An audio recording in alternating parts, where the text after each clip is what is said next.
সালটা 2009। দূষণ নিয়ন্ত্রণে আদালতের খাঁড়া নেমে এসেছিল গণপরিবহনের উপর। 15 বছরের পুরনো গাড়ি বাতিলের নির্দেশ দিয়েছিল আদালত।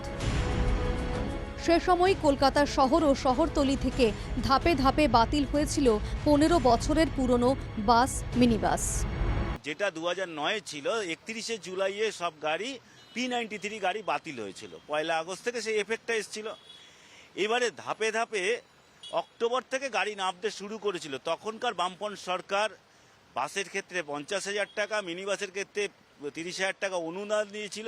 জওহরলাল নেহরু যোজনা কমিশনের গাড়ি আপনারা দেখতে পারবেন, বিরাট বিরাট ভার্সেল গাড়িগুলো ছিল। সেই গাড়িগুলো এখন উধাও। রাতারাতি সেই গাড়িগুলো 500 গাড়ি রাস্তায় নেমে পড়েছিল।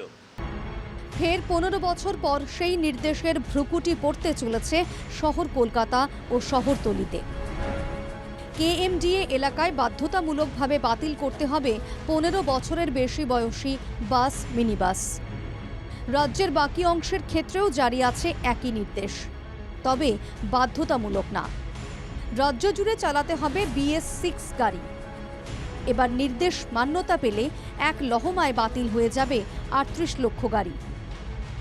নতুন গাড়ি নামাতে না পারলে সংকটে পড়বে পরিবহন ব্যবসা। দুশ্চিন্তায় পরিবহন ব্যবসায়ীরা। গণপরিবহন, যাত্রী পরিবহন, আমরা সরকারকে বারবার বলেছি এর বিকল্প ব্যবস্থা নিতে। রাজ্য সরকারকে জানিয়েছি যে যারা এই গাড়িগুলো বাতিল হবে, আনবে নতুন গাড়ি, সেখানে অনুদানের ব্যবস্থা করতে। আমরা বলেছি অনেক আগে থেকে এই পরিস্থিতি বিচার করে যাতে আরও এই গাড়ির বদলি কি করে আর গাড়ি আসে সেই ব্যাপারে ভাবতে। কিছু কিছু ক্ষেত্রে তারা শুরু করেছেন, কিন্তু তা পর্যাপ্ত নয়। একটা রিমোট এলাকা, পাহাড়ি অঞ্চল বলুন বা আমাদের জঙ্গলমহল এলাকা বলুন, যেখানে সারাদিনে হয়তো 5টা 10টা বাস, মিনি বাস চলে একটা রাস্তার ওপরে, সেখানে সেই বাসগুলোর বয়স বেশিরভাগ ক্ষেত্রেই 15 বছরের বেশি। সেখানে কেউই নতুন করে আর বাস নামাবেন না। তো যেখানে একটা সুযোগ পাচ্ছেন, সেখানে যদি 15 বছর বাতিল হয়, সেই রুটগুলো একেবারে আর বন্ধ হয়ে যাবে।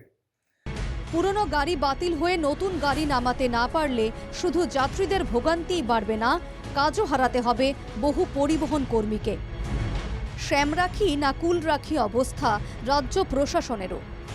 সব বিষয় মাথায় রেখে ধীরে চলো নীতি নিয়েছে রাজ্য সরকার। আমরা ধীরে চলো নীতি নিয়েছি যে সবাই বেঁচে থাকুক। পরিবেশ যেমন একটা ফ্যাক্টর, তেমনি মানুষের রুটি রোজগারও কিন্তু একটা ফ্যাক্টর। এই দুটোকেই মাথায় রাখতে হয়ে আমরা যেটা করলে সব দিক থেকে ভালো হবে, আমরা সেই কাজই করব। ঠিকই আছে, কিন্তু তার সঙ্গে এই গাড়ির যেটা রিপ্লেসমেন্ট, সেই রিপ্লেসমেন্টটা কিন্তু দ্রুত করতে হবে। তো বাসকে তো বাঁচিয়ে রাখতেই হবে। ওরা দ্রুত যত বুঝবেন, তত যাত্রী পরিবহন সমৃদ্ধ হবে। প্রশ্ন উঠছে আরও। গত 15 বছরে বহু বাস, মিনিবাস কলকাতার রাস্তা থেকে বসে গিয়েছে, কিন্তু বদলেছে কি শহরের দূষণের ছবিটা? সম্প্রতি একটি আন্তর্জাতিক সমীক্ষায় দূষণের মাত্রার বিচারে বিশ্বের 100টি শহরের মধ্যে প্রথম 7-এ জায়গা পেয়েছে শহর কলকাতা। অথচ পরিবহন মন্ত্রীর দাবি, পরিবেশ বান্ধব গাড়ি চালানোয় অন্য রাজ্যের তুলনায় অনেক এগিয়ে পশ্চিমবঙ্গ। পরিবেশ বান্ধব গাড়ি আনার ক্ষেত্রে এই রাজ্য ভারতবর্ষের যে কোনো রাজ্য থেকে 1 নম্বরে আছে। সরকারি এবং বেসরকারি উদ্যোগে যত গাড়ি পশ্চিমবঙ্গে চলে, পরিবেশ বান্ধব গাড়ি, ভেহিকেল, সিএনজি পরিচালিত ভেহিকেল, সেটা অন্য রাজ্যে নেই। করোনাকালের ক্ষত এখনো পুরোপুরি কাটিয়ে উঠতে পারেননি পরিবহন ব্যবসায়ীরা। করোনার 2 বছর পথে নামেনি অনেক গাড়ি। পরিবহন মালিকরা চাইছেন 15 বছরের সময়সীমার মধ্যে থেকে বাদ দেওয়া হোক সেই 2 বছর। তাহলেও হাতে পাওয়া যাবে আরও 2 বছর।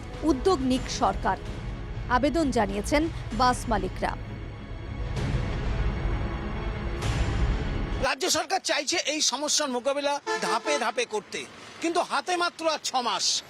এর মধ্যে যদি বিকল্প ব্যবস্থা না নেওয়া যায়, তাহলে কিন্তু পরিবহন শিল্পের মন্দা, বর্ধিত বেকারত্ব এবং যাত্রী হয়রানি রাজ্য সরকারের মাথা ব্যথার কারণ হয়ে দাঁড়াবে, তা বলাই বাহুল্য।